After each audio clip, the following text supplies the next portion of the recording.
Primeiramente, boa tarde a todos. Nós só estamos Gostaria aguardando de agradecer a presença da moderadora Leidiane. a presença de vocês. A gente vai rodar então com dois painéis ao mesmo tempo, então vai todo mundo aqui aprender como é que a gente vai fazer essa logística. Estamos no canal 1. Primeiramente, eu gostaria então de agradecer o convite do CEI Biogás, da Embrapa, da Universidade de Caxias do Sul, para moderar esse evento. É sempre um prazer poder contribuir. Eu me chamo Thiago Edviges, eu sou pesquisador e professor da Universidade Tecnológica Federal do Paraná.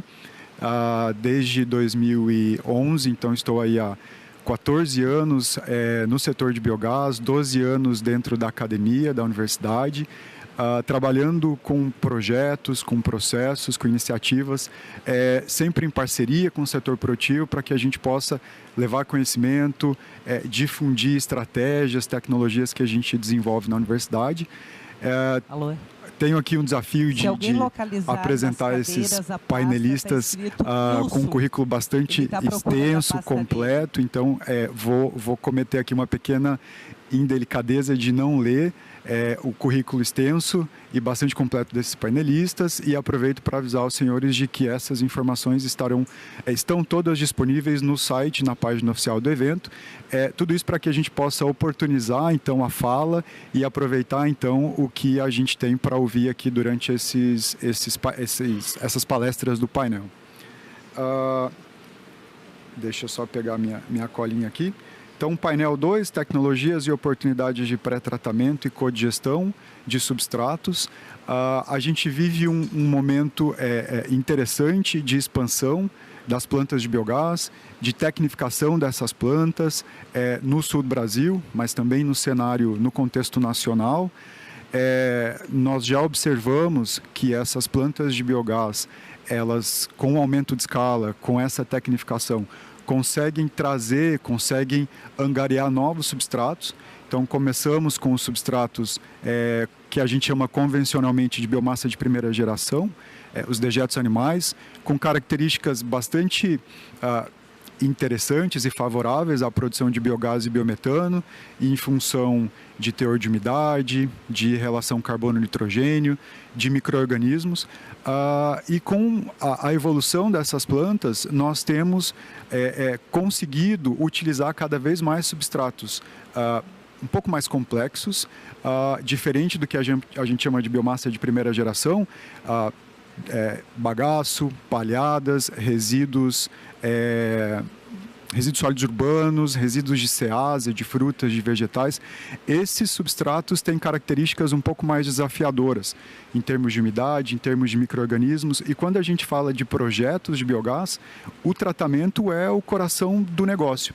Então, a gente precisa avaliar como é que a gente consegue, de forma bastante estratégica e assertiva, manipular esses substratos a partir de estratégias de pré-tratamento, como é que a gente pode biodisponibilizar esses compostos orgânicos para garantir um tratamento eficiente, e a codigestão, de forma similar, vem também com essa estratégia que permite com que a gente equilibre condições bioquímicas dentro do reator e consiga a operação, consiga a sustentação desse negócio, desse processo, desse projeto ao longo do tempo.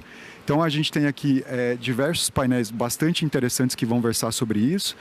Eu não vou me alongar muito, não vou usar todo o tempo disponível aqui, porque temos assuntos interessantes para serem debatidos. Lembrando vocês, então, que as perguntas serão feitas a partir dos papéis. A gente vai ter um tempo ao final da apresentação do painel para debater, então contamos aí com a colaboração de vocês. E aproveito para, na sequência, já então chamar a primeira palestrante, que é a Fabiane Goldschmidt-Antes, da Embrapa Suínos e Aves, que vai falar sobre estratégias de codigestão e pré-tratamento de resíduos agroindustriais para aumentar a produção de biogás. Desejo um excelente painel a todos. Obrigada, Thiago. Só vou pedir que vocês confirmem se conseguem me ouvir. Então, espero que todos que estejam sintonizados aí no canal 1 também estejam me ouvindo bem.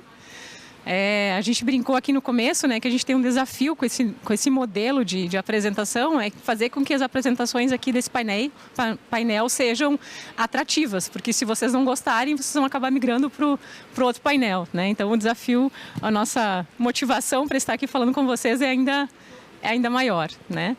Então eu vou trazer um pouquinho da nossa experiência como Embrapa Suínos e Aves nesses temas. E já aproveito para agradecer, né, é um prazer muito grande estar aqui falando para vocês. Eu, além de trabalhar na Embrapa Suínos e Aves, eu faço parte da SBERA, que é a organizadora, a instituição científica, né, que está também na organização do fórum. Então, a gente acompanhou desde o começo, desde o Fórum de Caxias, né, já vem trabalhando para esse fórum e chegar aqui com o sucesso que o evento está tendo, assim, pelo menos em termos de público, né, superando as expectativas. Sucesso a gente vai poder falar no final, mas pelo menos em termos de público é muito satisfatório. Então, já agradeço a todos vocês. Eu vou dividir essa apresentação, né, de forma bastante breve, para a gente ter tempo para discutir um pouco mais na sequência também, falando em gestão da água e manejo de sólidos, codigestão com carcaças de animais mortos não abatidos e um pouquinho do trabalho que a gente vem fazendo sobre biodigestão aplicada à cama de aviário. Então, alguns exemplos, alguns estudos, alguns dados que nós obtivemos, né, na Embrapa Suínos e Aves.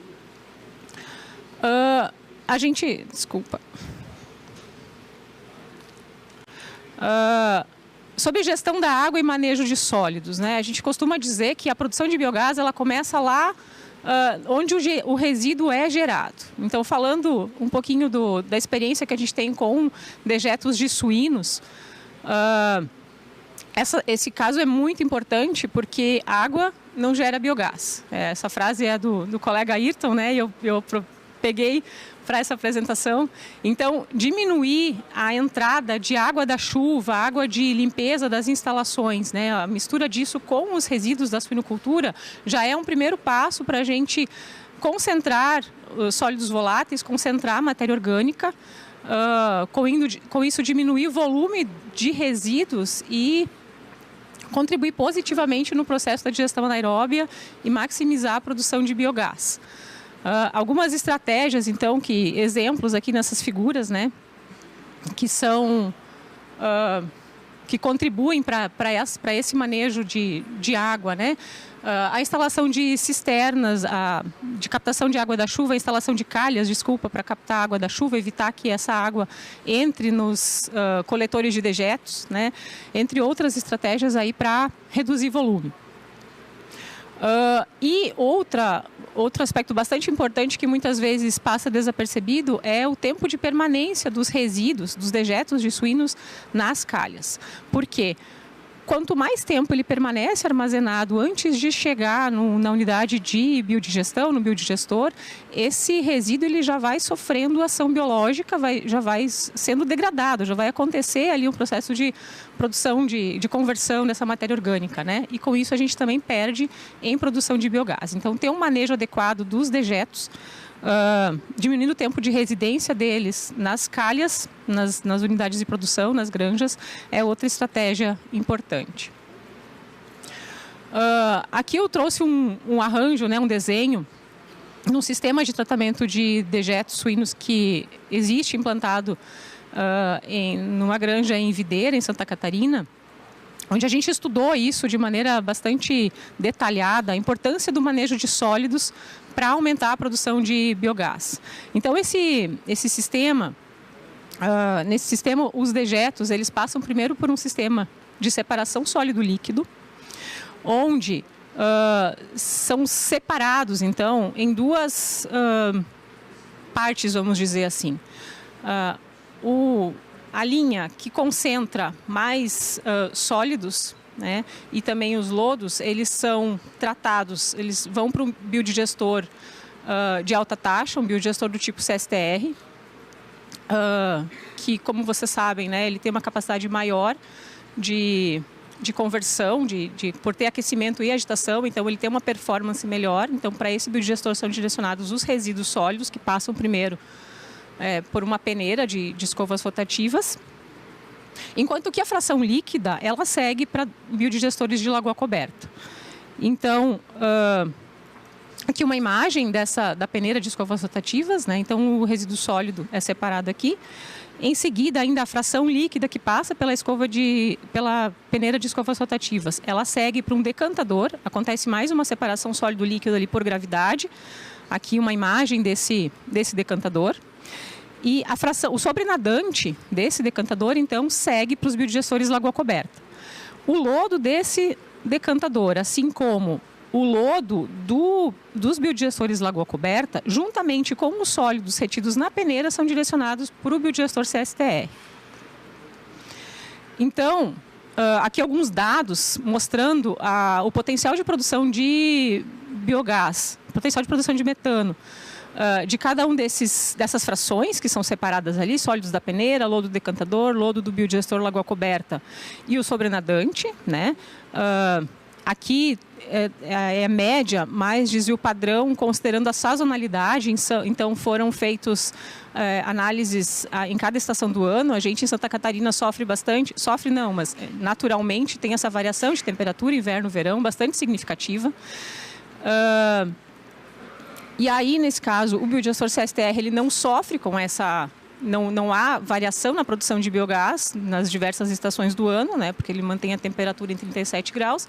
Já nos biodigestores lagoa coberta tem essa oscilação em função da diminuição da temperatura nos meses de inverno. Então aqui vocês podem ver na quarta coluna a concentração de sólidos voláteis SV de cada uma dessas frações e a produção de biogás de cada uma delas. Então, com isso, né, considerando as quantidades que são levadas para o biodigestor CSTR e em comparação com o lagoa coberta, a gente pode perceber que a produtividade de biogás do CSTR ela é cerca de 4 vezes maior do que nos biodigestores lagoa coberta. Se a gente for levar em consideração volume, o CSTR trata, nesse caso, 20 metros cúbicos de dejeto dia, de resíduos dia, enquanto que o lagoa coberta é quase 200 metros cúbicos. Então, uma relação de 10 vezes em volume, só que uma produção de biogás no CSTR quase 4 vezes superior. Então, isso tudo a gente consegue fazendo esse manejo de sólidos e ainda diminui o tempo, né, para a assoreação dos biodigestores lagoa coberta com esse manejo mais adequado do lodo dos biodigestores. Não está passando. Passou. Desculpa. Bom, ainda nesse mesmo sistema, uma outra alternativa para aumentar ainda mais a produção de biogás é a introdução de carcaças de animais mortos não abatidos, né? Que para quem é do meio, né, sabe que isso é um problema em muitas granjas, né, do aspecto sanitário da gestão dessas carcaças de animais. Então, uma estratégia muito importante, muito interessante, é a introdução desses resíduos também no biodigestor. E, nesse caso, a gente estudou isso tanto em biodigestor lagoa coberta como no CSTR, mas no CSTR, por ter agitação, né, e por ter controle de temperatura, condições de temperatura controlada, a performance acaba sendo melhor. Então, como que se faz isso? Através da trituração prévia, para daí melhorar a biodigestão, e também recomenda-se o tratamento térmico para inativação de patógenos, né, visto que são carcaças de animais que morreram na granja por doenças, por outros aspectos muitas vezes, então esse cuidado sanitário é necessário. Aqui só comparando, então, o quanto se pode aumentar a produção de biogás pela introdução de carcaças. Então, um dado rápido, assim, só para falar, é que a cada quilo de carcaça adicionada ao biodigestor é possível cerca de 7% de aumento na produção de biogás.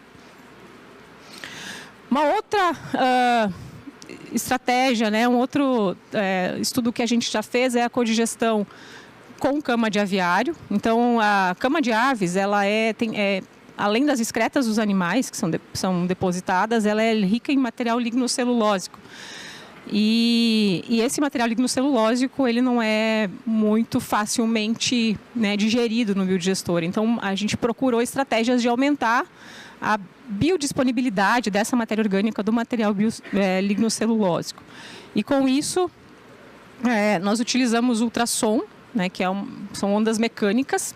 Devido ao tempo, eu não vou poder explicar mais aqui, né, sobre isso. Estou tendo problemas com o passador aqui. Não está passando o slide. Aí. Então, nesse estudo que a gente fez, esse trabalho está publicado, né, a gente conseguiu um aumento de 10% na produção do biogás com esse pré-tratamento da cama com ultrassom. E nesse mesmo estudo a gente também avaliou a possibilidade de remover a nitrogênio amoniacal e poder, dessa forma, agregar valor, inclusive, a esse resíduo, né? Não vou entrar em detalhes nisso aqui. Bom, só para finalizar rapidamente, né, todos esses estudos e muitos outros, quem tiver mais interesse pode conversar com a gente. A gente tem o stand aqui da Embrapa também, mostrando todas essas tecnologias que a gente vem desenvolvendo, né? A gente pode conversar mais. Todos os estudos sempre começam pela caracterização dos substratos e determinação do potencial bioquímico de metano dessas frações. A gente tem um laboratório equipado para atender a essas demandas, né? E o mais importante, além de laboratório, que também não está passando aqui, desculpa, são as pessoas, né, que nos apoiam, e deixo agradecimento a todos eles, né? E agradecer a todos pela oportunidade. E fico aberto aí na sequência para poder conversar mais sobre dúvidas e outras questões. Obrigada. Obrigado, Fabiane, pela sua excelente contribuição. É um tema bastante complexo para a gente conseguir abordar e construir esse raciocínio durante rápidos 10, 15 minutos. A questão da carcaça e da cama tem sido estrategicamente pensada para que a gente possa aumentar a eficiência da produção de biogás e, ao mesmo tempo, dar um destino adequado para esse resíduo que pode ser avaliado como um problema, mas, do ponto de vista da operação, como uma solução, porque traz nitrogênio, traz carbono e permite a gente equilibrar condições estratégicas dentro do reator. A Fabiane vai estar disponível para o debate, então, quem tiver perguntas sobre esse tema, por favor, teremos aí um tempo dedicado só a esse debate aqui no final. Então, gostaria de aproveitar, então, convidar a nossa próxima palestrante, a Franciele Natividade. A Franciele é do CEI Biogás, vai falar sobre performance de plantas de biogás, o caso da unidade de demonstração da Itaipu. Franciele, você também tem 10 minutos, desejo boa apresentação. Obrigada, Tiago. Me ouvem? Tudo certo? Sim. Boa tarde a todos e todas. É um prazer estar aqui, nesse palco, né, com pessoas que eu admiro, profissionais que eu admiro. Um evento maravilhoso, incrível mesmo. Parabéns para a organização. Trazer um pouquinho aqui da nossa experiência muito gratificante, né, para nós. E o que eu quero abordar aqui, então, é um pouquinho diferente do que a Fabiane trouxe, mais ali voltado para a parte dos dejetos. A gente vai falar aqui um pouquinho de uma unidade que processa resíduos sólidos orgânicos, que é a UD Itaipu. E como gerenciar, então, essa variabilidade de substratos que entra. Então, como a gente consegue tomar a decisão de que se um substrato é adequado para a produção de biogás ou não. Isso na rotina de uma unidade, né, pensando ali no aproveitamento energético. Deixa eu ver aqui. Então, a unidade de demonstração da Itaipu, ela é operada pelo CEI Biogás e ela nasceu a partir, então, de um projeto, né, da Itaipu Binacional, e ela atende os resíduos de restaurante que tem no complexo de Itaipu. Então, o objetivo dela era atender essa demanda dentro do complexo e, atualmente, também ela atende resíduos de apreensão de órgãos fiscalizadores. Então, Ministério da Agricultura, Receita Federal, nós estamos numa região fronteiriça. Então, aqui há um grande volume de apreensão de cargas e isso usualmente é enviado para aterro sanitário. Então, farinha de trigo, grãos, azeite e foi visto, então, em parceria a possibilidade de tratar isso também na biodigestão. E ao invés de, né, mandar para o aterro, para que a gente... Obrigada. consiga então extrair esse potencial energético desse tipo de substrato, que é substrato orgânico. Então essa unidade especificamente, quem for participar das visitas vai ter oportunidade de conhecer, ela está em 2 roteiros de visitas aqui do evento, fica lá dentro, né, na área de Itaipu. E ela tem uma particularidade de que o laboratório do CEI Biogás, ao qual eu trabalho, né, eu sou coordenadora do laboratório, está muito próximo da planta. Então, toda a decisão e todo o monitoramento que essa unidade tem, ela conta com um apoio muito forte do laboratório. Então, ela opera em regime de codigestão e não é uma codigestão contínua. Então, não sei exatamente qual substrato que eu tenho todos os dias para alimentar, exceto o resíduo de restaurante. Então, a gente vai receber uma diversidade muito grande de resíduos e precisa tomar a decisão se aquilo vai para o biodigestor ou não. E lá nessa unidade, então, o aproveitamento, né, final é o biometano. Convido aí quem tiver a oportunidade de ir na visita, né? Acho que agora já não tem mais vagas, mas que conheçam de perto a unidade. Então, quando a gente fala de uma alta variabilidade de substratos, eu estou dizendo ali de receber desde camarão até cargas de mamão, até cargas de azeite de oliva. E aí, se não há um controle de processo, como qualquer atividade necessita, né? Ou seja, essa é a nossa matéria-prima. Se eu não controlar o que está entrando, eu não consigo avaliar a performance e a eficiência desse sistema. Então, todo substrato orgânico ele pode ir para a biodigestão? Nem sempre.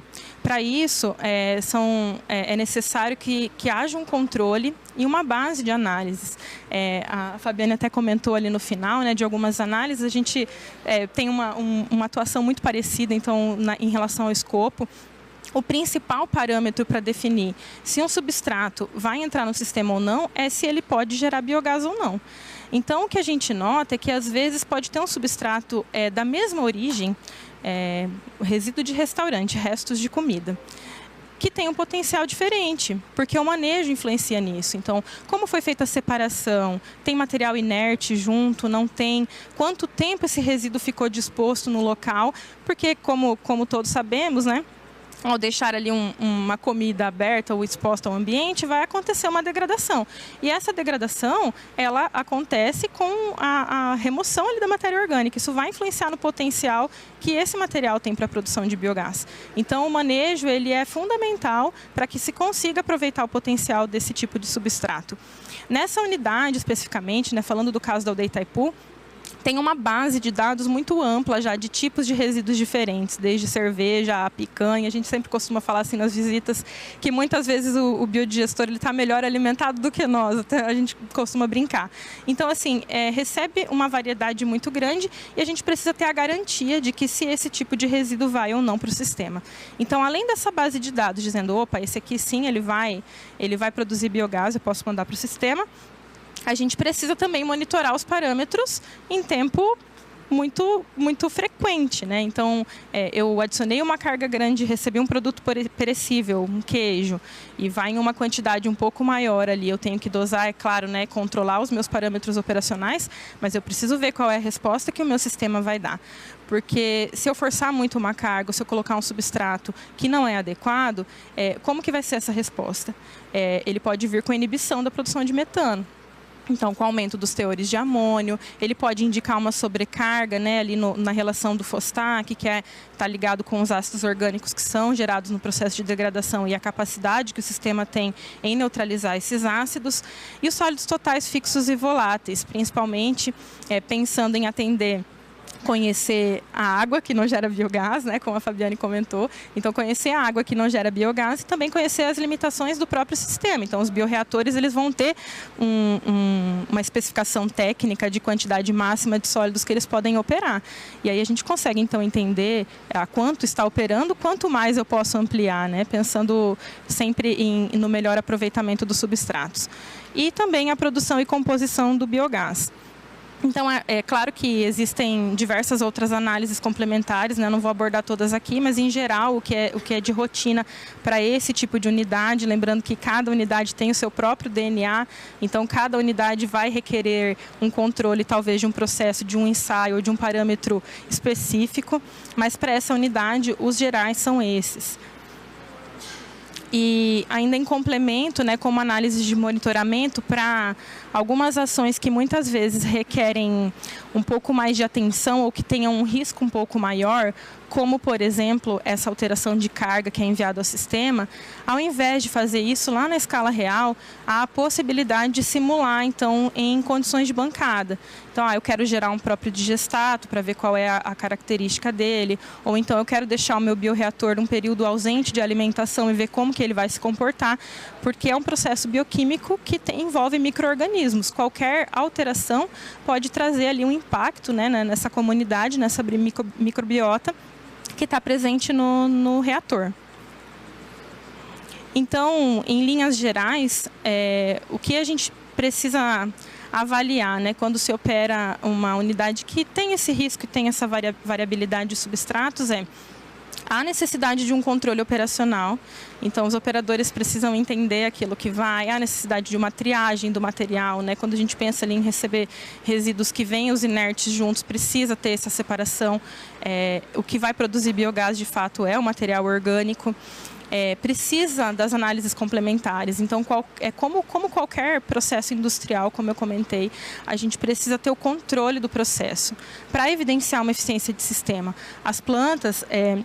Muitas vezes a gente trabalha muito com operação de plantas, a gente chega à conclusão que não existem muitas plantas que estão todas equipadas, né? Mas que o mínimo a gente precisa conhecer quando nós estamos pensando em aproveitamento mesmo. Então, eu preciso entender o que entra no sistema, qual é a quantidade de material que eu adiciono no sistema, o que aquilo pode me entregar de produção, em relação à produção de biogás, que é com base lá na análise do potencial bioquímico de metano, e o que está me entregando. E aí eu consigo ver, então, se o meu sistema, se os meus parâmetros operacionais estão adequados ou não e, consequentemente, né, evidenciar, então, uma eficiência do sistema. Em linhas gerais é isso. Eu gostaria de agradecer a todos. Não vou me delongar aqui porque nós temos o tempo curto e fico à disposição para o debate. Obrigada. Muito obrigado, Franciele. Pessoal, nós nos esquecemos aqui de uma salva de palmas à Fabiane, que fez a primeira apresentação. Então, por favor, eu vou pedir aqui uma salva de palmas. Assim conseguimos também a atenção 2 vezes para esse lado do palco. Obrigado pela tua apresentação, Franciele. Esse reator é um dos primeiros, se não o primeiro reator nessa complexidade que nós temos aqui na região, não só pela escala construtiva, como pela receita operacional. Tenho dito que quando eu vou explicar, tive a oportunidade de acompanhar o projeto, a instalação desse reator junto com o pessoal do CEI Biogás. E nós, na universidade, quando a gente vai avaliar um substrato novo, a gente leva aí 1 mês, 2 meses para fazer uma progressão de carga, para entender o processo científico. E foi com o CEI Biogás que eu aprendi que, às vezes, na escala real, a gente não tem esse tempo todo. Então, essa complexidade reflete na experiência que o grupo tem para avaliar, porque a gente não está falando aqui só do substrato em si, né? Uma planta que opera com o mesmo substrato, ao longo do tempo, ela vai sofrer variações. Agora, quando a gente tem diferentes resíduos nessa complexidade, não é só a produção do resíduo em si, mas a sinergia que esse resíduo vai ter dentro do reator com o que está acontecendo ali e o impacto que vai causar, então, na produção de biogás e do biofertilizante. Então, é um desafio enorme gerenciar uma planta dessa, mas é de uma importância igual, porque essas plantas acabam funcionando como unidades de recepção de resíduos que deixam de ir para o aterro sanitário. E transformam, então, essas fontes de substratos, né? É como a gente consegue dizer, a gente valoriza o resíduo dessa forma. Então, essa capacidade que a planta de biogás da UDE Itaipu tem e o conhecimento que gera a partir dessa interação para a gente é bastante rico. Obrigado. Vou aproveitar, então, e já encaminhar a próxima apresentação do Rodolfo Lanius, da Folito, o caso da Folito de produção de biogás e fertilizante. Rodolfo, aqui está o passador. Eu dispenso, estão me ouvindo, né? Estão me ouvindo? Boa tarde, sim, estão me ouvindo? Aos que estão me ouvindo, então, boa tarde. Aos que não estão me ouvindo, estão perdendo. Alguns não riram, então provavelmente são os que não estão ouvindo, né? Tudo certo, vamos lá. Primeiro eu quero agradecer a oportunidade do pessoal da organização, cumprimentar aqui meus colegas painelistas, dar uma boa tarde especial aqui o meu irmão Fernando, meu sócio, o Eberton, nosso colega da empresa que está aqui prestigiando, aos parceiros e futuros clientes, penso assim também, de biometano e fornecedores também que a gente já se encontrou nos corredores aí. Então eu peço que no começo da apresentação agora vocês deem uma atenção bem forte no vídeo, que a gente pensou ele muito bem e vocês vão ver várias imagens e muitas informações pertinentes que vão poupar minha apresentação na sequência. Então, pode passar o vídeo, por gentileza.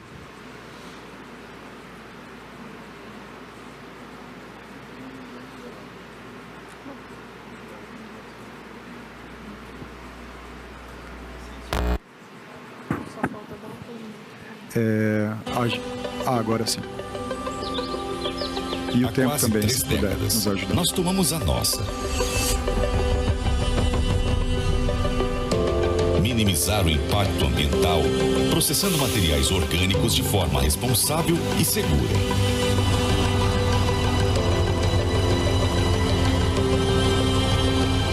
Segundo dados do Panorama dos Resíduos Sólidos no Brasil, cada brasileiro produz em média 379,2 quilos de resíduos por ano.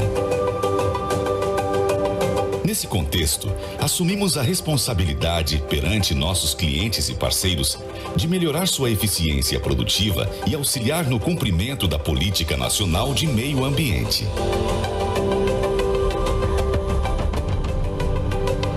Nós somos a Folito.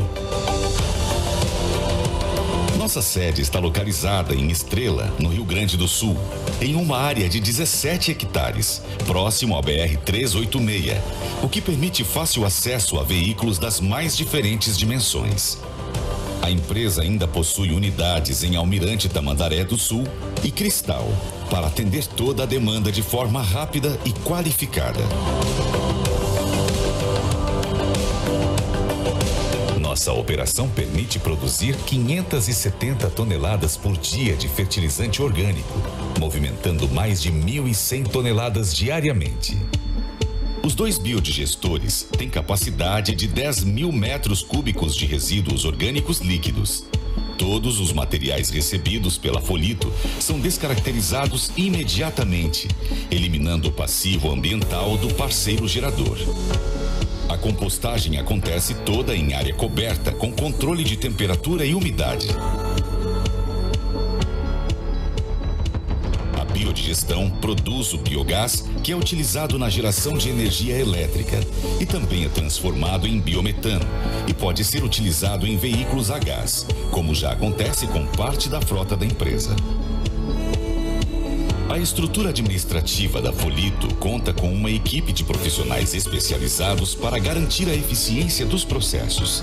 Com laboratório próprio, a Folito emite laudos técnicos, análises e relatórios para dar garantia aos fornecedores e clientes quanto à segurança e padronização dos processos.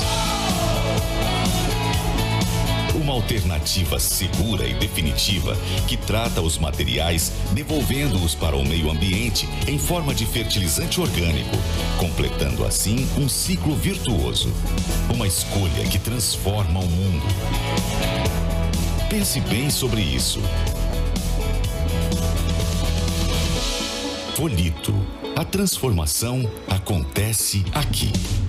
Bom, eu falei que ia poupar bastante explicação e imagens, então vocês já puderam ver diversas maneiras de como a Folito trata os substratos, e eu agora vou explicar então de uma forma mais pontual o que eu entendo como relevante para dividir com vocês aqui. Uma coisa que é extremamente importante eu comentar no começo da apresentação é que a Folito ela é uma empresa ela nasceu essencialmente para a venda de fertilizante orgânico. Eu consigo perceber que é um projeto, eu diria, diferente em relação a outros que a gente conhece, inclusive mundo afora, onde a gente encontra projetos que nascem com uma demanda de energia elétrica ou de geração de biogás ou biometano, e aí depois vão olhando para essa cadeia de uma forma retroativa. Então, nós nascemos em 1994, em uma empresa, como eu falei antes, essencialmente vendedora de fertilizante orgânico. Então, a gente, na época, aproveitava simplesmente a cama de aviário. E a gente foi evoluindo, então, entendendo que era necessário fazer compostagem. E foi nesse momento que a gente começou a processar outros resíduos orgânicos, que eu, na sequência, vou citá-los. E, mais recentemente, claro, com uma ideia já de 8 a 10 anos, de repente, só nas nossas cabeças, mas há 2 anos, então, com essa nova planta, a gente começou efetivamente o projeto de geração de energia através de energia elétrica ou do biogás, né? Que posteriormente biometano. Como que a gente faz isso? Aqui é a nossa planta, então uma foto. Depois eu posso voltar também se alguém tiver alguma dúvida como funcionam os processos, fica bem fácil. E é uma palavra que eu uso muito quando o pessoal vem nos visitar, é a simplicidade. Vocês vão conseguir perceber que os processos são de fato bem simples. Por outro lado, uma das deficiências que a gente tem, ou vamos dizer, dificuldades, a gente tem que tratar grandes volumes para tornar o negócio viável. Como o vídeo já falou, então estamos localizados em Estrela. Eu acho que é importante comentar aqui que a tecnologia é 100% Folito. Por que eu digo isso? É claro que temos parceiros, temos pessoas que nos ajudam, contratamos profissionais de fora que nós não tínhamos know-how na época, principalmente em relação ao biogás. Mas muita coisa, eu confesso para vocês, que foi na tentativa e erro. A gente não teve na época capacidade de investimento para comprar uma planta turnkey, por exemplo, europeia, e tivemos que tropicalizar processos e projetos europeus. E hoje, graças então ao fertilizante e ao processamento de resíduos, temos uma empresa e uma planta geradora de biogás e biometano funcionando, ou seja, está de pé. Então, a gente tem uma capacidade de 10 mil metros cúbicos de geração de biometano e o nosso biogás hoje está, inclusive, nos surpreendendo com uma qualidade extremamente alta. O nosso biogás hoje está em um dos biodigestores com em torno de 75% de metano, ou biogás. Então, é um valor, é um número bem alto. A gente trata entre 570 e 680 toneladas por dia, que é, como eu falei antes, os volumes se dão pelo fato da venda do fertilizante. Começamos então a falar em biogás e biometano e energia elétrica no segundo semestre de 2019 com essa planta em Estrela, que já está funcionando. Somos licenciados pela FEPAM em melhoria contínua. De novo, como eu falei antes, quando o resíduo chega hoje na planta, ele tem 2 caminhos. Ele ou vai para a digestão aeróbia ou para anaeróbia. Quais são esses materiais? Na aeróbia, a gente vai colocar todos os materiais que a gente chama de estruturantes, sejam eles cama de aviário, cinza de caldeira, serragem, materiais como o nome já diz mesmo, vão estruturar o nosso fertilizante final. Também tratamos... E aí tem o segundo grupo, que é a digestão anaeróbia, então, que é a biodigestão, que daqui, então, que sai o biogás e o biometano. A gente trata prioritariamente lodos de agroindústria e indústrias, de estação de tratamento dessas indústrias. A gente está numa região bem forte na questão do suíno e das aves, então estamos bem próximos a grandes abatedouros, tanto de aves e suínos. Tratamos também resíduos de refeitório, a gente deixa os contentores nos refeitórios da GM, Braskem, faz a coleta desses materiais na sequência, coloca dentro do biodigestor também para a geração do biogás e energia elétrica. Também podemos tratar resíduos lácteos e todos que sejam classe 2, orgânicos classe 2. Aqui é um croquis bem simples da planta. E é a segunda palavra que eu já falei umas 4 ou 5 vezes simples, mas outra que não pode faltar, que aqui é fácil de perceber, que é equilíbrio. Por quê? a Folito não gera nenhum resíduo para o meio ambiente, ou seja, é um processo, a compostagem a gente considera um processo seco, não tem chorume, a gente não gera nenhum resíduo. Então, o que acontece com os materiais finais? A gente vende eles em forma de fertilizante, que é, como eu falei lá no começo, é a essência do nosso negócio. Então, para explicar um pouco como é que funciona aqui, então os líquidos vão para a biodigestão, o estruturante vai direto para a compostagem. Da biodigestão aqui ainda, a gente no futuro estamos tentando monetizar o fertilizante líquido, que eu tenho certeza que vai fazer parte de alguns painéis aqui, né? Mas eu confesso que não é fácil.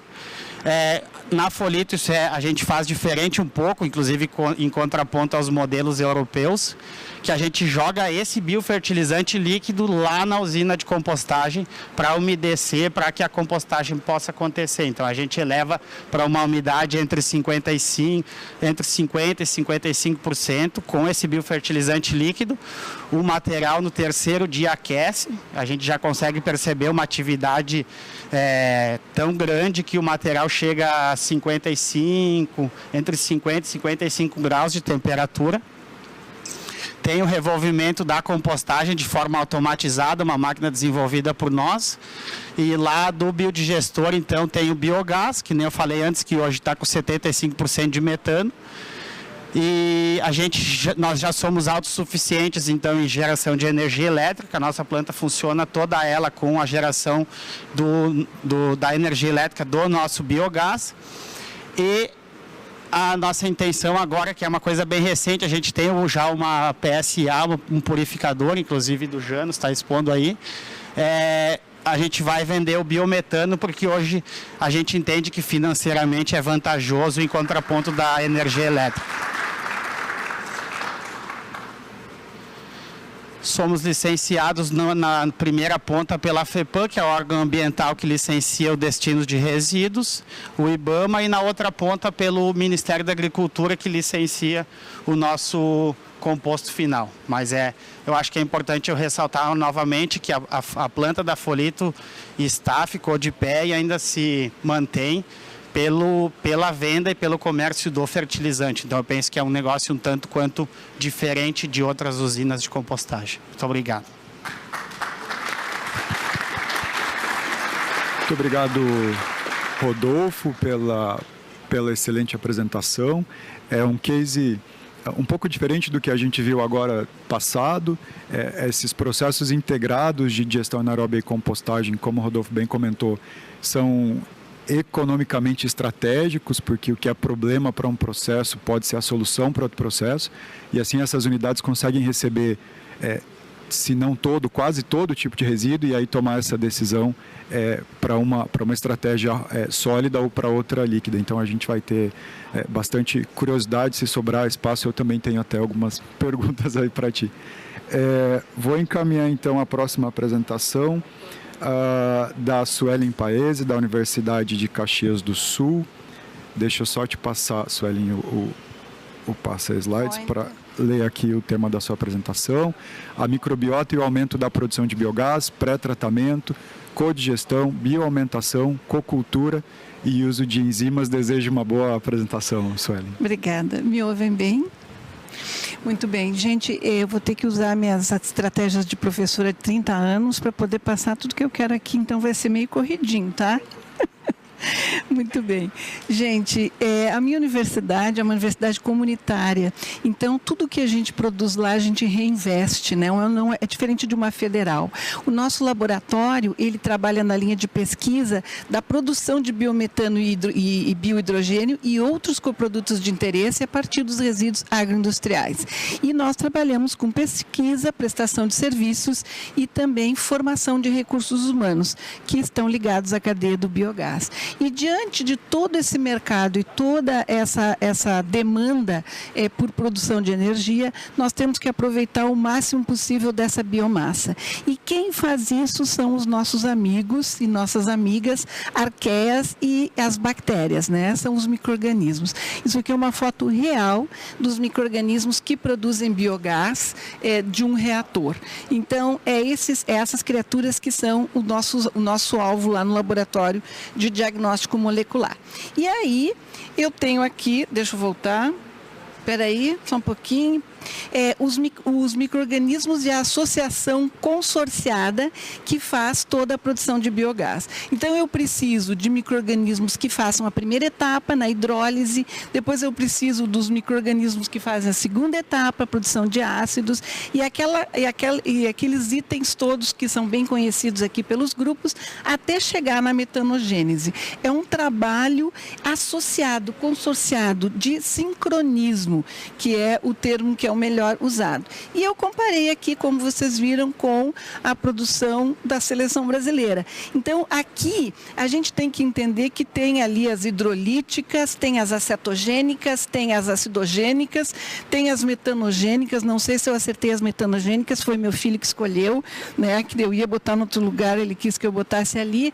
Então, esse estudo todo, ele está relacionado não só aos micro-organismos que estão ali, mas a influência, por exemplo, que a torcida está gerando em cima dessas bactérias. A influência que o técnico está gerando em cima dessas bactérias. E a influência que a psicóloga da seleção brasileira está influindo sobre os resultados. Então, vejam a complexidade. Eu vou contradizer um pouco o Rodolfo, né, quando ele falou em simplicidade, daí há dois processos, tá bem.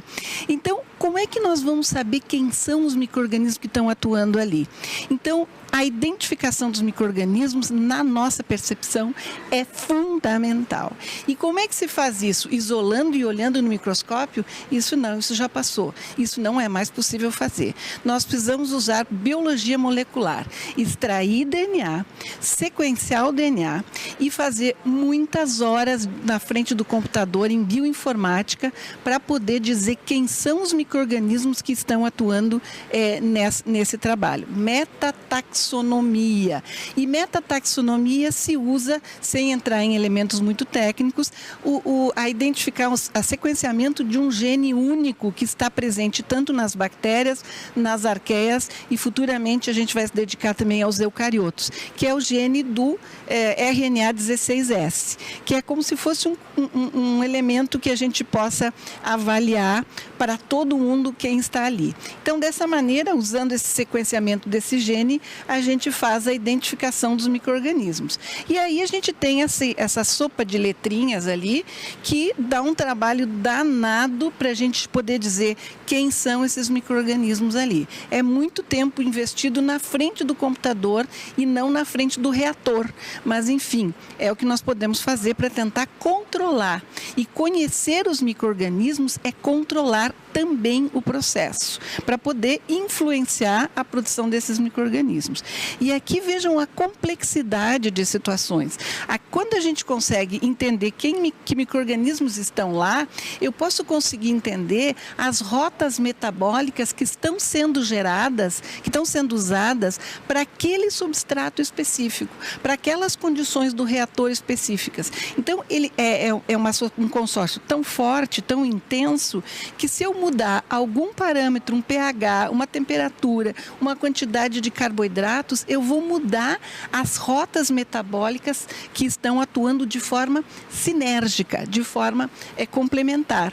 Então, conhecendo os micro-organismos, eu tenho a possibilidade de controlá-los e, por isso, aumentar a produção de biogás. Por isso, aqui as apresentações das estratégias que eu quero rapidamente passar para vocês. Eu posso conhecer, por exemplo, os micro-organismos que estão em diferentes estações de tratamento de efluentes. Como vocês podem ver ali, a gente pode dar o nome das famílias, dos gêneros das espécies que estão envolvidas na extração de tratamento de efluentes de uma indústria de vinhos ou numa extração de óleo, de óleo mineral, óleo de semente. Então, dessa maneira, eu consigo mostrar as variações. Eu posso também mostrar as variações dos micro-organismos durante o processo. Então, no início do processo, no pico da produção de metano e no fim do processo. Eu posso também avaliar a estratégia que a Fran falou, que nós estamos fazendo um trabalho conjuntamente com a Cibiogás, a diferença dos micro-organismos que estão lá no laboratório da Fran e também lá no reator que ela apresentou. Então, se vocês olharem só na figura aí, a gente pode ver que em escala industrial e em escala de laboratório, a gente tem uma enorme diferença e que nós precisamos entender, desculpe para repetir, para dominar, né? Também podemos, a partir de saber quem está lá, fazer uma predição funcional daqueles micro-organismos. Quer dizer, se eles estão lá, o que é que eles estão fazendo, que interessa sobremaneira. E isso a bioinformática, a metataxonomia pode nos ajudar. Também, gente, nós podemos fazer como estratégia uma assinatura taxonômica, como a gente fez agora numa estação de tratamento de efluentes. Eu posso mostrar quem está lá e, se eu mudar alguma coisa, quem mudou. Então, eu mostro que houve uma diferença, né, daquela comunidade que está lá. Então, eu posso modificar e observar o que aconteceu com aquela modificação. E também, nessa co-ocorrência, que é esse sistema de bioinformática, nós podemos mostrar quem está relacionado a quem. Então, por exemplo, assim, aqui a desulfovibrio, por exemplo, ela tem forte correlação com as metanossaeta, né? E essas linhas escuras mostram quem está relacionado com quem, e as linhas em vermelho é quem não está relacionado com quem. Então, isso também nos permite montar estratégias para melhorar a produção de metano. Nós podemos pensar em pré-tratamentos do inóculo, né? Então, alguns tratamentos como a Flaviane Magrini fez no seu doutorado, mostrando que temperaturas podem influir fortemente na produção de hidrogênio, nesse caso, né?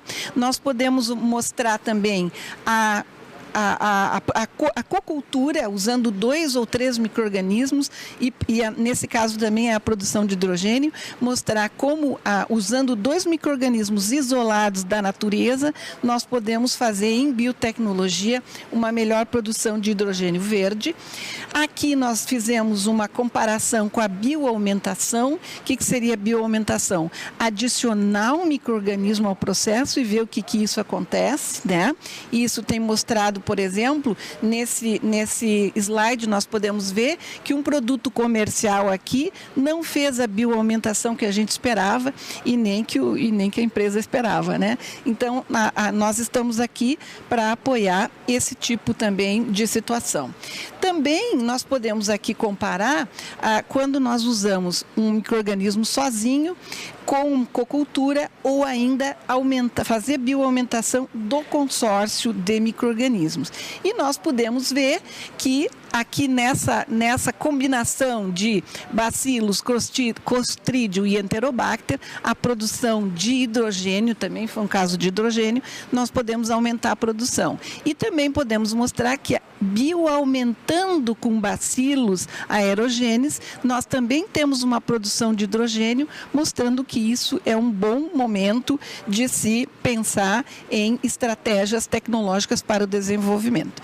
Nesse slide, eu gostaria de lembrar que nós não temos só o metano e o hidrogênio para estudar. Muitas vezes a gente não tem uma produção boa de metano e de hidrogênio, mas nós temos, por exemplo, de outros coprodutos de interesse biotecnológico. Se a gente for ver alguns ácidos graxos voláteis, tem valor de mercado melhor que o metano. Então, nós podemos pensar que, às vezes, uma digestão anaeróbia que não nos interessa para metano pode interessar para alguém e para a purificação de algum produto de interesse biotecnológico, né? Lembrando os casos das biorrefinarias.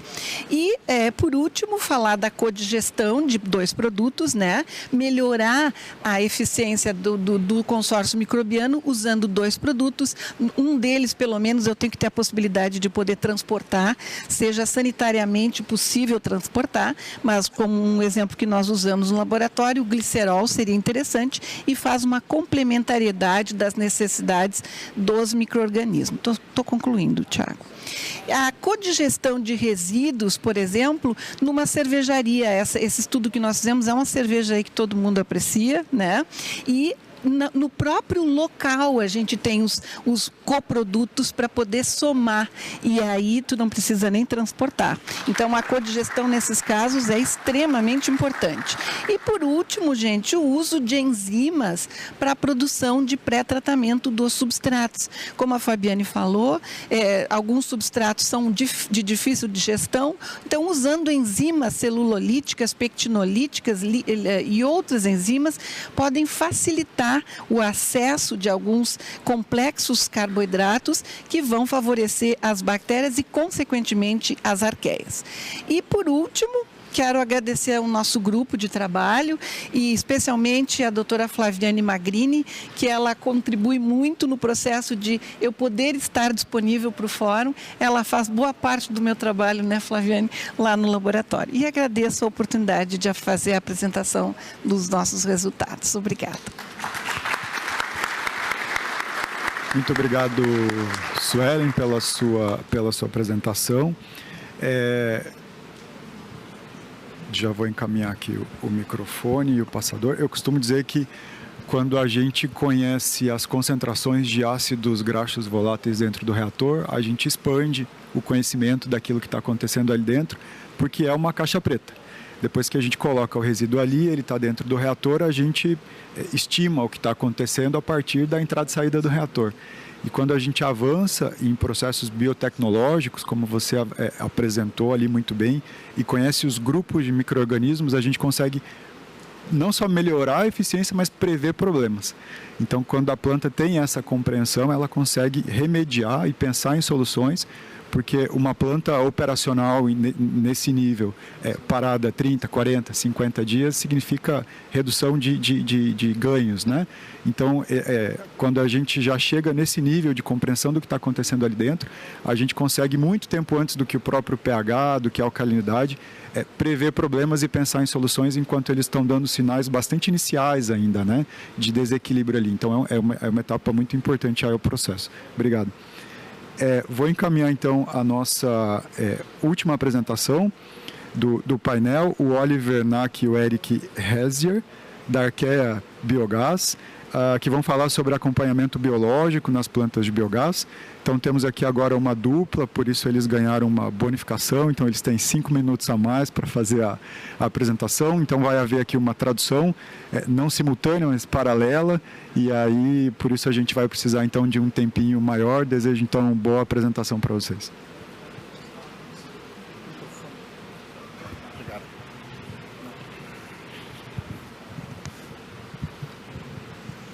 Ja, ich freue mich erstmal, dass ich halt dieses Jahr wieder hier nach Brasilien kommen durfte, um über Biogas zu berichten. Então a gente está contente mais uma vez estar aqui nesse fórum de biogás no Brasil, né? Wie schon letztes Jahr habe ich halt gesagt, dass wir halt auch von unserer Technologie berichten wollen, wie sie sich entwickelt hat. 1997 haben wir halt die Firma gegründet, haben dann halt 2010 den ersten Kontakt hier in Brasilien gehabt, 2011 das erste Projekt halt gestartet. Arquea hat insgesamt 150 Anlagen gebaut und ja, Erik. Então, em 1997 foi fundada a Arquea na Alemanha, né? Desde lá ela já produziu mais de 150 plantas de biogás. A primeira visita ao Brasil do Oliver foi em 2011. Em 2014 nós construímos a planta de biogás Pomerode, né, que a gente vai mostrar um pouco mais. Em 2020 a gente conseguiu nacionalizar a maioria dos equipamentos, né? Em 2021 a gente tem a parceria com a Riamete da Argentina, que faz os micronutrientes, que é o que a gente vai falar hoje. E a gente tem atualmente 12 plantas na América Latina, né? Mais as 150 na Alemanha.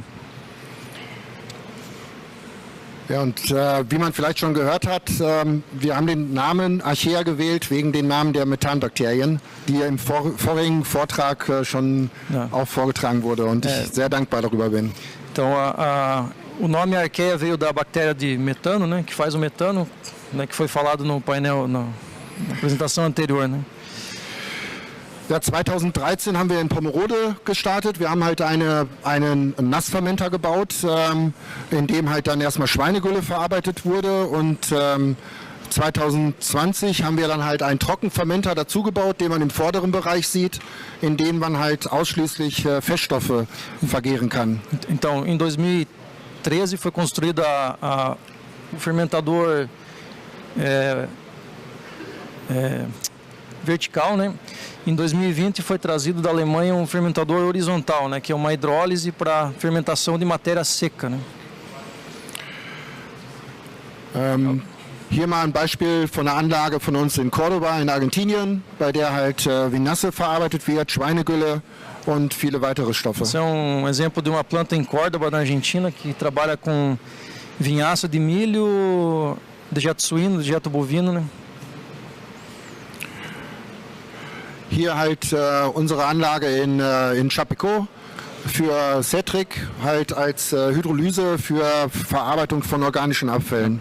Isso aqui é projeto na Cetric em Chapecó, é uma hidrólise, na verdade, para flotados de frigorífico, né, da região ali de Chapecó. Ja, das haben wir auch gerade schon im vorigen Vortrag halt schon gehört.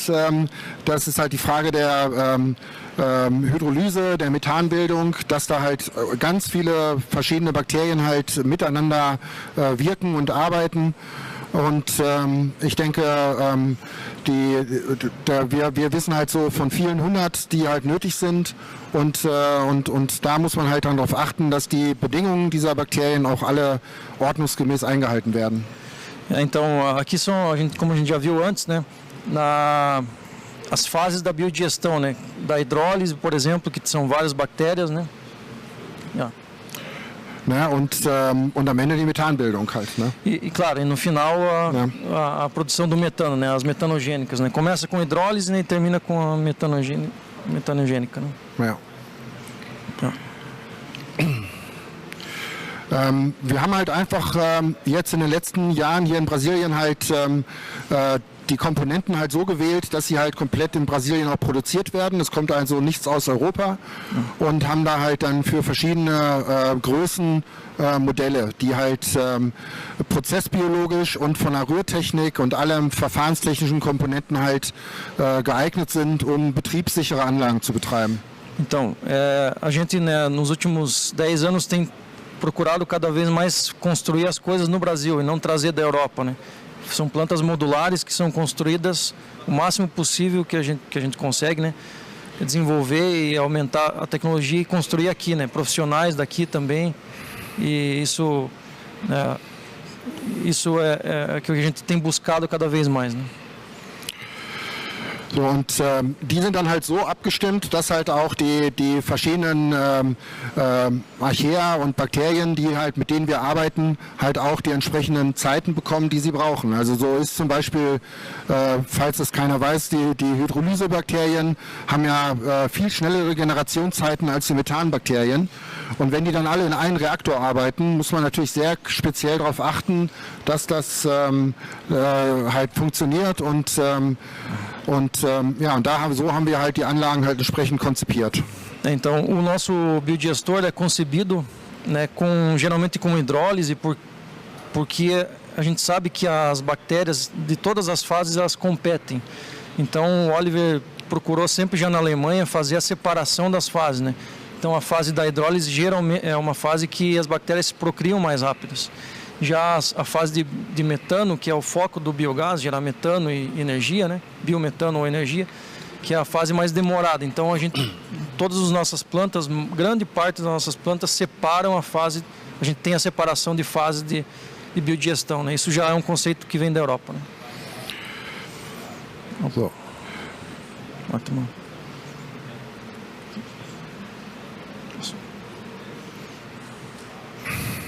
So, und wir haben halt die Anlagen halt, sag ich mal, im Grunde in Grün, Gelb und Rot kategoriert, wie die Parameter in dem Fermenter sind. Also man sieht zum Beispiel halt Grün, wenn der pH-Wert zwischen 7,5 und 8,1 ist, dann ist eigentlich alles in Ordnung. Der FOSTAC 0,2 bis 0,5 ist die Anlage in Ordnung.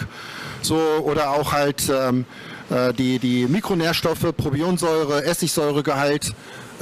Die Werte, die wir da halt in dem grünen Bereich haben, wenn das halt in der Anlage vorhanden ist, dann muss man sich eigentlich keine Gedanken machen, dann läuft die Biologie, dann funktioniert sie und macht halt den entsprechenden Ertrag. Então, isso aqui na verdade é uma tabela de valores, né, do que a gente procura trabalhar, né, com, por exemplo, pH entre 7,5 e 8 ou acima de 7, né, que são os valores verde, né, porque são valores favoráveis em alerta, e vermelho já com certeza já vai ter problema de geração de metano, né? Então também FOSTAC, né, ST, amônia, enfim, vários indicadores que nos informam algo, né, sobre o biodigestor. Então esses indicadores a gente procura nos biodigestores olhar todo dia, né? São indicadores que a gente tem sempre alguém olhando em nossas plantas, né? Esse tipo de indicador para que o biodigestor não gere ácido ou não gere menos metano, né? Also wenn man zum Beispiel halt eine Anlage hat mit viel Rindergülle und nur wenig organische Abfälle, dann ist die halt in der Regel sehr stabil. Wenn man aber jetzt nur organische Abfälle verarbeitet, dann kann es halt zu entsprechenden Fehlstoffen halt führen, né? Por exemplo, né, se você trabalha com biodigestor com dejeto bovino, né, que geralmente traz muito micronutriente, ele vai ser mais estável. Agora, se você trabalha com dejeto com orgânico, com lodo de frigorífico, essas coisas, a dificuldade é maior, né, com micronutrientes. So, und wenn die Werte halt jetzt in das Gelb oder in den roten Feld fallen, dann kann das halt entweder an der Temperatur, an den Mikronährstoffen, pH-Wert, Viskosität oder halt auch an der Raumbelastung liegen. Und das muss man dann halt analysieren. Então, todas as plantas possuem laboratório, ou grande parte delas possuem laboratório para analisar para o objetivo ter um processo estável, né?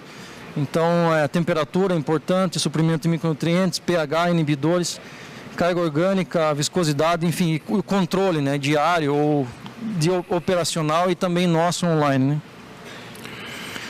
So, Kontrolle ist halt einfach. Wir haben halt einfach eine Visualisierung, eine Fernsteuerung.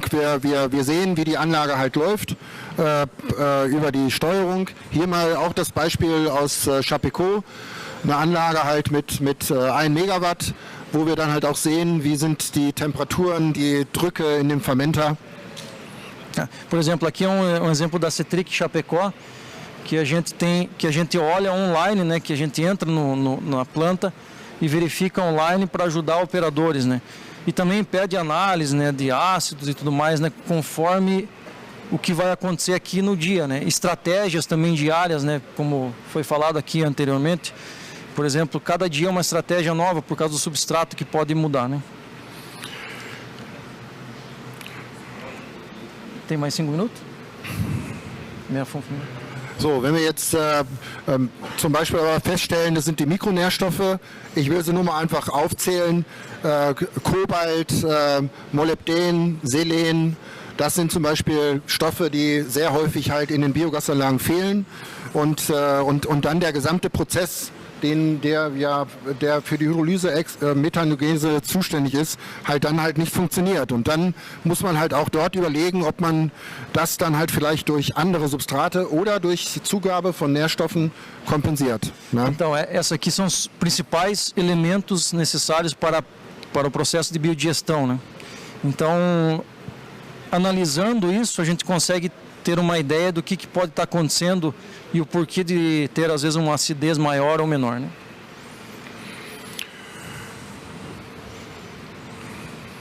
Tá indo. So, lassen wir den ruhig, ne? So, und wenn man jetzt zum Beispiel hier das Beispiel sieht, das ist halt eine Biogasanlage, die ist halt in Betrieb genommen worden. Warte mal. Ja. So, Erik. So, hier ist mal so zum Beispiel ein Beispiel, dass zwischen der Hydrolyse und der Hydrolyse, wenn da die Mikronährstoffe oder die Temperatur nicht stimmen, dann funktioniert halt auch einzelne Abschnitte des Prozesses nicht.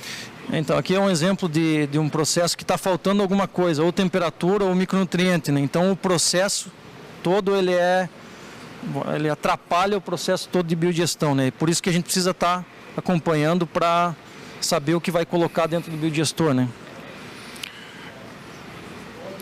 So, hier mal ein Beispiel von einer Anlage, die jetzt in Betrieb gegangen ist, wo man sieht, wie der Trockensubstanzgehalt steigt, wie die Organik zugenommen wird, aber halt am Anfang die Essigsäure, Propionsäurewerte hoch waren und dann durch einen kontinuierlichen guten Betrieb die Werte sich halt wieder auf einem niedrigen Niveau eingestellt haben. Das ist eine Anlage, die halt, sag ich mal, ordnungsgemäß läuft und in Betrieb genommen werden konnte. Esse aqui é biodigestor com rampa de carga, né? Que ele foi bem feita a rampa de carga. Então, o que acontece? Os ácidos ali, a parte de ácido desceu, né? E a parte de sólidos totais subiu. Então, a gente está com chegou em 13% de sólidos totais na entrada. Então, é um biodigestor com níveis de controle de ácidos, de pH e tudo estável, né? E carga também, né? Principalmente. Hier haben wir jetzt halt eine andere Anlage.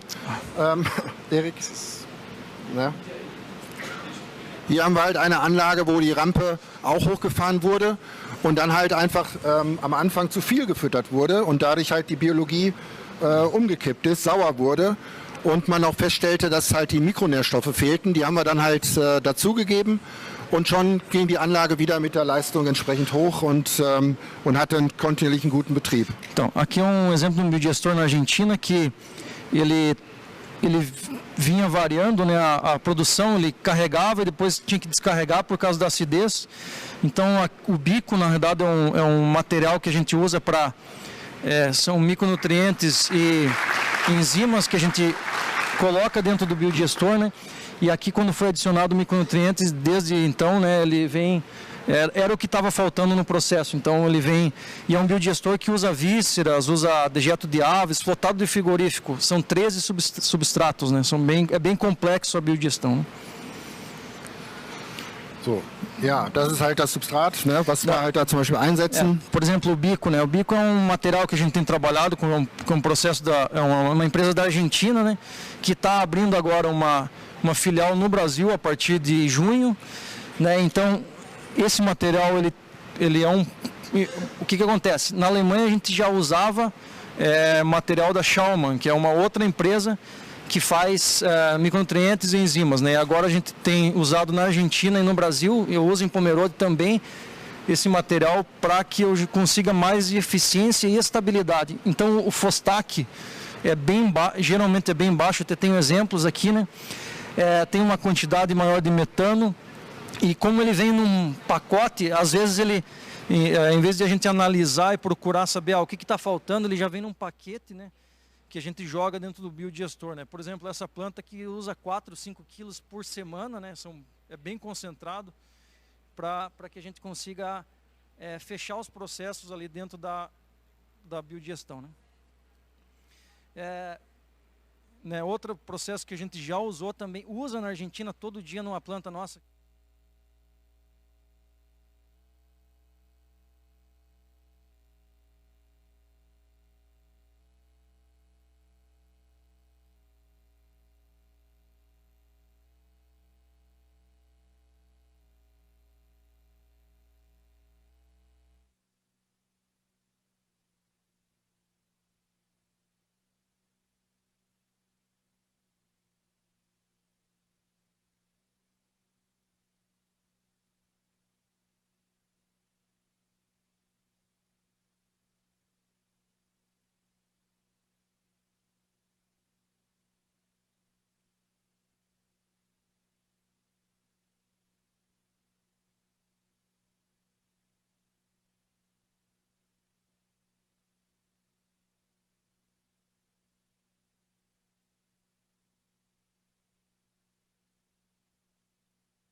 na compra, né, de substrato, então vale muito a pena a utilização de micronutrientes e o controle da planta, né?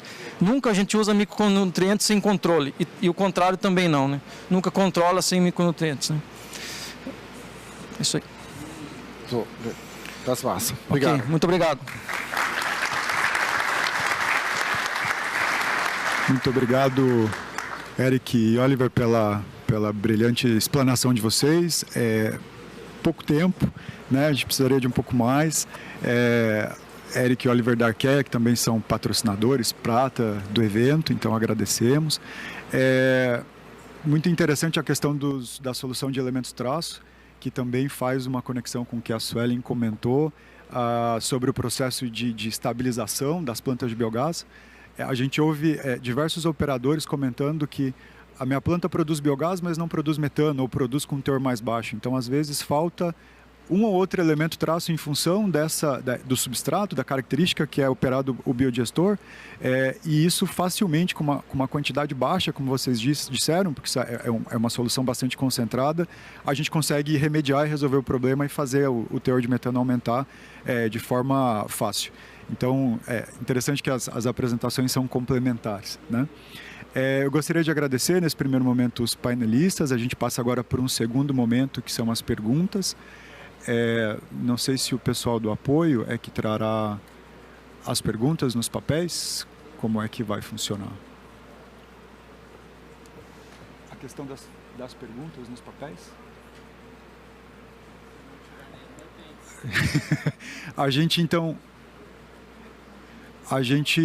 Quem tiver as perguntas, por favor, podem ir passando para o pessoal do apoio, e aí a gente vai fazer a leitura aqui e oportunizar, então, no tempo aqui do debate. Podemos encaminhar, então, a primeira pergunta. Do Cláudios Ecocitrus. A pergunta mencionou várias vezes produção de H2S. A pergunta é para a Suelen. H2. A questão, então, do H2 com a biotecnologia. Cláudio, obrigada pela sua pergunta. Nós estamos olhando também para a produção de hidrogênio verde.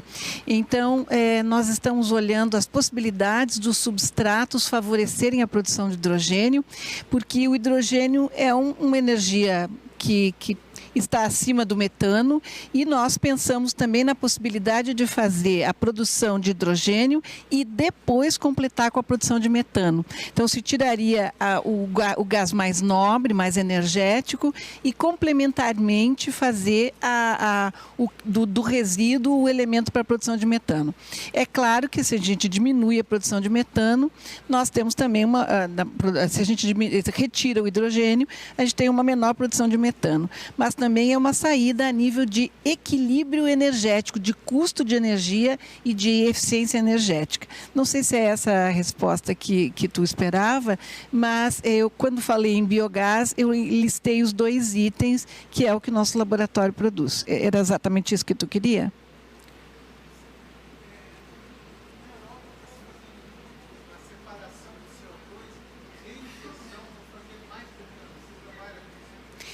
Não, nós fizemos a análise, nós estamos fazendo a análise separadamente, porque o nosso laboratório começou com um projeto na Petrobras, e a Petrobras se interessava também pelo hidrogênio verde.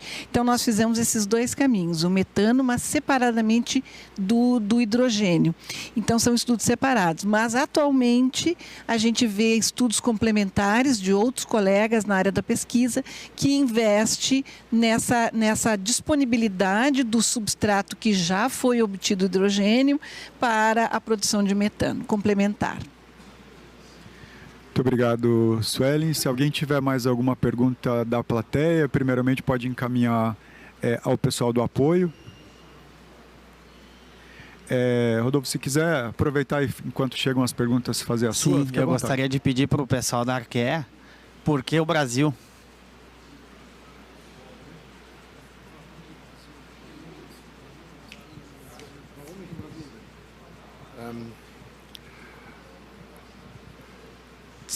2010 kam eine Delegation aus Brasilien in Deutschland vorbei, hat sich bei mir eine Biogasanlage angeschaut und die Menschen haben mich eingeladen. Ich fand sie halt sehr sympathisch, bin dann nach Brasilien gekommen und habe halt das Land eigentlich, sag ich mal so, kennengelernt als sehr freundlich und sehr lebenswert. Und leider habe ich mein Portugiesisch noch nicht verbessert, aber es ist halt eigentlich, sag ich mal, hier ein Land, in dem ich halt ein großes Potenzial sehe, in dem ich aber halt auch die Menschen finde, mit denen ich halt gut zusammenarbeite und mein Leben verbringen möchte. Na verdade, ele recebeu uma visita de uma delegação do Brasil em 2011, 2010, 2011, e o pessoal convidou ele para vir para cá, né? E desde lá, daí então ele veio para cá, conheceu, viu o Brasil e viu o grande potencial que tem de resíduos de agroindústria e tudo mais, e sem contar nas pessoas também, que ele enxerga potencial nas pessoas aqui, nas indústrias, nas pessoas. E também a única coisa que ele não conseguiu ainda é aprender português.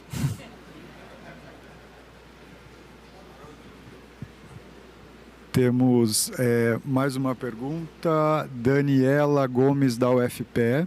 A pergunta é para a Fabiane. Em relação aos pré-tratamentos, ultrassom, cavitação, térmico, foi realizado algum estudo de viabilidade técnica e econômica, não só do processo, mas viabilidade econômica? E se sim, quais foram os principais resultados? Desculpa, quem fez a pergunta? Daniela Gomes da UFPE. Daniela, esse estudo com ultrassom ele foi bem exploratório mesmo, em escala de bancada, né? Eu cheguei a pesquisar já alguma coisa sobre equipamentos, né, que possam operar em escala plena, né? Não avançamos nisso. Mas a gente não chegou a fazer a gente chegou a fazer uma avaliação econômica, levando em consideração o quanto que esse aumento da produção de biogás que a gente conseguiu obter com o uso de ultrassom, o quanto que isso poderia impactar considerando uma realidade de um aviário, né? Esse estudo, esse cálculo está publicado nesse trabalho que eu mostrei. Mas o custo para implantar um equipamento, né, para fazer o pré-tratamento com ultrassom, a gente não conseguiu avaliar. Eu sei que existem alguns equipamentos, principalmente na Europa, se utiliza ultrassom para pré-tratamento de lodos, né, lodo de esgoto, lodo mesmo, para aumentar o potencial de a produção de biogás, né, desse material. Mas especificamente no nosso caso a gente não chegou a avaliar. Inclusive, se tiver pessoas aqui que tenham mais informações sobre essa tecnologia, a gente tem interesse em talvez avançar nisso também. Obrigado, Fabiane. Temos uma pergunta do Marcos Arqué. Eu vou direcionar então para a Franciele para poder nos ajudar. Comentado que o pH da fase de hidrólise é 5 e o processo das 4 etapas tem um pH ideal de 7. Então, não seria ideal utilizar hidrolases alcalinas, e se isso já foi testado? Bom, o que a gente entende é que o processo, quando ele opera de uma forma estável, essa hidrólise ela acontece de uma forma muito rápida. Então, no decorrer ali da degradação, a capacidade de tamponar o sistema é muito de pronto. Então, acontece de uma forma muito, muito rápida. O que a gente vê na prática algumas vezes para tentar otimizar e chegar nessa faixa ótima de pH é a utilização de alguns condicionantes, então antes da entrada do sistema, né, corrigir o pH para a entrada do sistema, ou então em alguns arranjos a gente nota também a questão de recirculação, então de utilizar o material da saída que já vai ter uma capacidade de tampão maior, né, então vai ter um pH ali na faixa ótima, junto com a entrada para poder corrigir e chegar ali nesse pH ideal do processo. É importante também avaliar, né, cada caso, então cada substrato vai ter uma característica muito particular. Existem substratos que começam ali num pH 4, por exemplo, como entrada, então tudo vai depender de como o sistema está operando mesmo. Muito obrigado, Franciele. Vou fazer então, nós temos tempo para uma, talvez duas perguntas para Folito. A planta de produção de compostagem, não gera maus odores? E qual a produção diária de digestato, nesse caso de fertilizante orgânico? A pergunta é do Oscar, consultor ambiental. Obrigado, Oscar, pela pergunta. A compostagem gera sim. Inclusive, nós temos a Folito participa de uma associação de indústrias de fertilizante orgânico no Rio Grande do Sul e é um desafio de todas as plantas. A gente contesta uma lei que diz que toda atividade, que de manhã eles até comentaram que a gente sabe que todas as atividades geram impacto, porém tem uma lei que diz que se a atividade for percebível o odor fora da cerca da empresa, ela já é passível de multa. A gente não tem, e a gente consegue, avaliando legislação europeia ou até de outros países, a gente consegue perceber pelo menos um mínimo de tolerância a isso e tem sim esse extremo problema. Eram duas perguntas, qual é a segunda? Questão dos maus odores e produtividade, quanto se produz de fertilizante? De fertilizante, então o vídeo mostrou, a gente produz 570 toneladas por dia de fertilizante e disso a composição é em torno de 250 a 280 de digestato. Obrigado, Rodolfo. Então, encaminhamos para a última pergunta. Pessoal, só gostaria de lembrar então que todos estarão disponíveis para perguntas em função do tempo. Estarão todos aqui entre hoje e amanhã, então é possível consultá-los aí no intervalo.